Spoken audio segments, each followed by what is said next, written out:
Hello ladies and gents, welcome. Joe Biden, now the president-elect of the United States, and Kamala Harris, the vice president-elect of the United States. Now, after waiting for 3 days, that seemed like a very long time, we have finally found out. We are finally aware of the winner of this year's presidential election. Everyone, the Trump era is coming to an end. 4 days after polls close across the country, Joe Biden has emerged tonight as the winner and president-elect of the United States. NBC News projecting the former vice president's victory after he put Pennsylvania out of reach of President Trump, clinching the 270 electoral votes needed for victory. Tonight, spontaneous celebrations in the streets of many American cities over a history-making election that will make Kamala Harris the country's first woman and first woman of color vice president. President-elect Biden scheduling a prime-time address to a divided nation. Our team is covering it all. We start with Kristen Welker.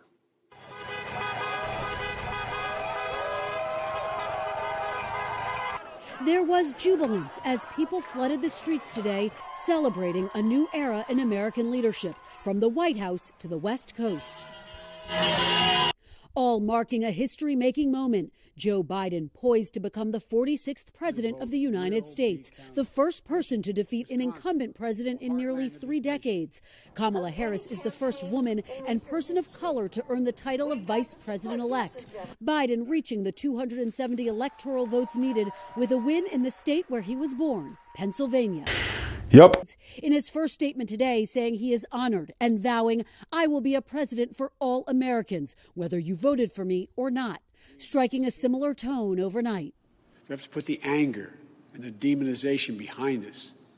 It's time for us to come together as a nation to heal. Inciting unity, inciting togetherness, loving one another, inciting togetherness as a country. I think that's one of the characters you need in a leader, not calling for the Proud Boys to stand by and stand back. And other left-wing extremist groups.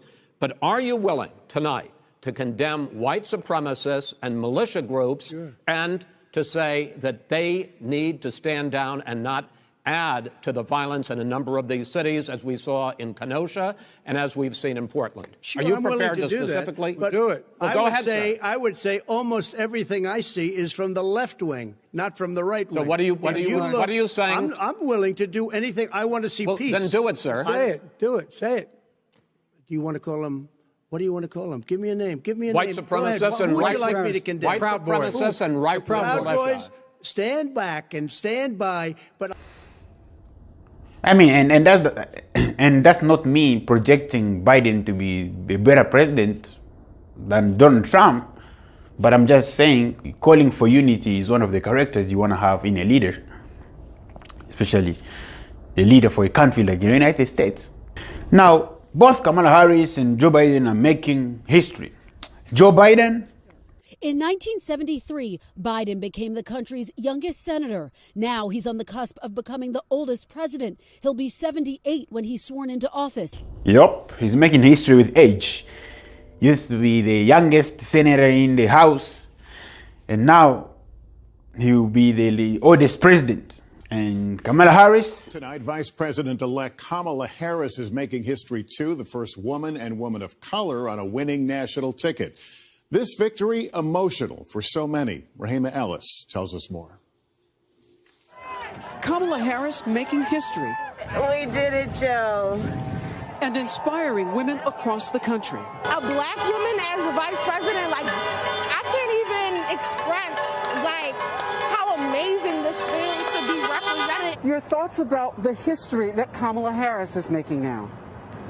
For me, it's a chance to say for all people, anything's possible. Harris, the first female vice president-elect and a woman of color. It is really exciting to finally see representation in the highest office of the nation. It's amazing for our country, again, not only to have a woman, but to have a minority in the office to help get our country back on track. She is the first woman of color vice president. She literally is going to change the future of our country. Harris is the daughter of immigrants, her father from Jamaica, her mother from India. My mother used to have a saying, and she would say to me, Kamala, you may be the first to do many things, but make sure you're not the last. The 56-year-old who graduated from Howard University says being a prosecutor was her calling. She was the first black woman to become Attorney General in California before going to the Senate, where she earned a reputation for her prosecutorial skills. I'm asking you a very direct question, yes or no? Harris built her career on working, fighting, and following her mother's advice. Kamala Harris paving the way for the next generation. Yep, she's making history. So she was the first black woman to become the General Attorney of California. Now she has become the first woman vice president, the first black woman vice president, and the first Asian American vice president. And her husband is going to be the first second gentleman. I don't know how that feels like when your wife is the boss, and I don't know, I guess, I'm just wondering. But Joe Biden and Kamala Harris are making history. And Donald Trump is getting added to the list of the presidents that were not able to get a second term right after their first term. So as Joe Biden and other Americans and Kamala Harris herself are celebrating this victory, Donald Trump. President Trump was not at the White House when he learned he'd lost it. He was golfing in Virginia, driven home past his critics cheering.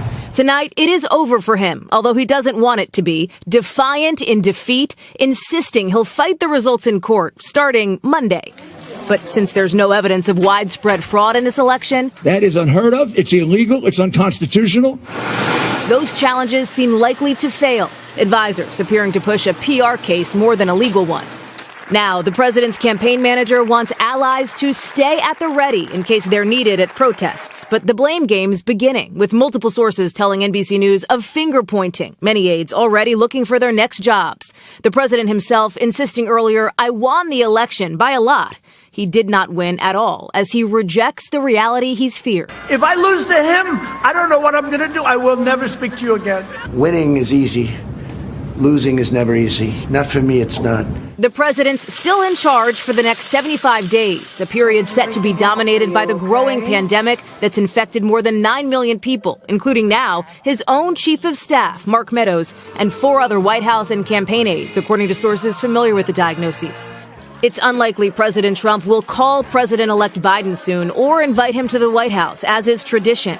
He becomes the first incumbent to lose office in nearly 3 decades after a tenure in which he promised unity but fanned flames of division and governed by grievance, often erratically. He's been investigated, impeached, embattled, and adored by his base, with 70 million Americans voting for him, stamping the Trump brand on a reshaped Republican Party, now grappling with what its future holds.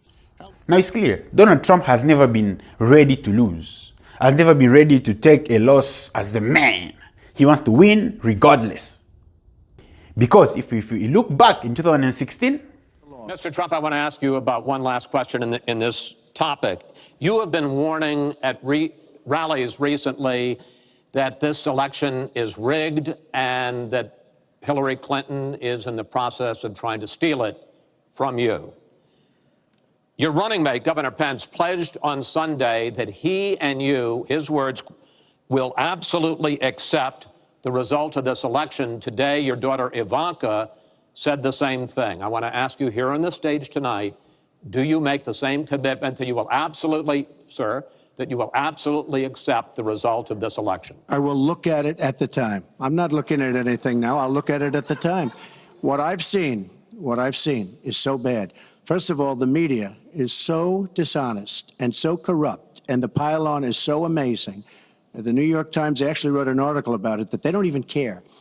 It's so dishonest, and they've poisoned the minds of the voters. But unfortunately for them, I think the voters are seeing through it. I think they're going to see through it. We'll find out on November 8th, but I think they're going to see through it. But, sir, if you look, excuse me, Chris, if you look at your voter rolls, you will see millions of people that are registered to vote. Millions. This isn't coming from me. This is coming from Pew Report and other places.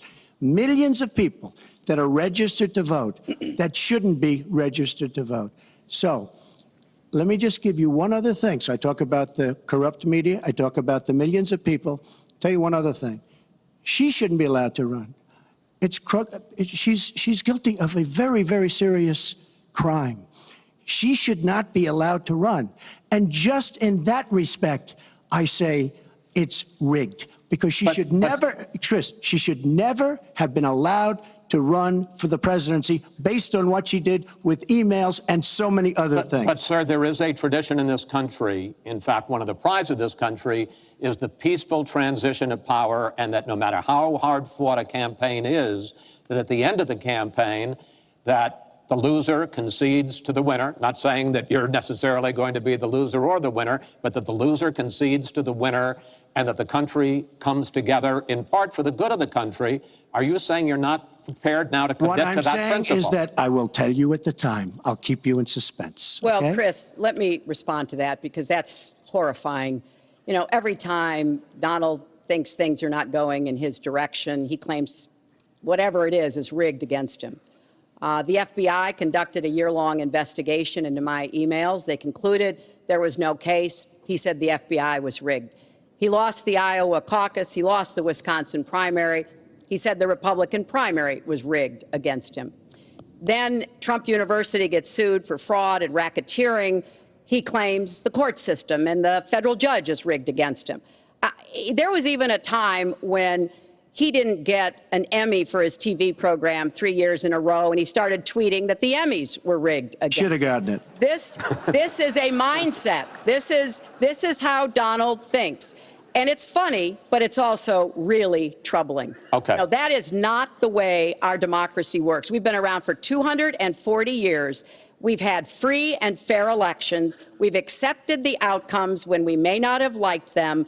And that is what must be expected of anyone standing on a debate stage during a general election. You know, President Obama. Yup. When he doesn't win, there's fraud. When he doesn't win, there's rigging. It's hard. Losing is hard. Losing is hard. He said it himself. He confessed.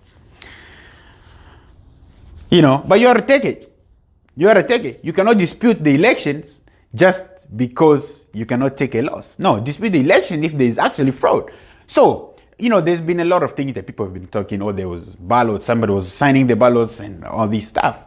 But President Trump has all this time to file lawsuits and see what he gets out of it.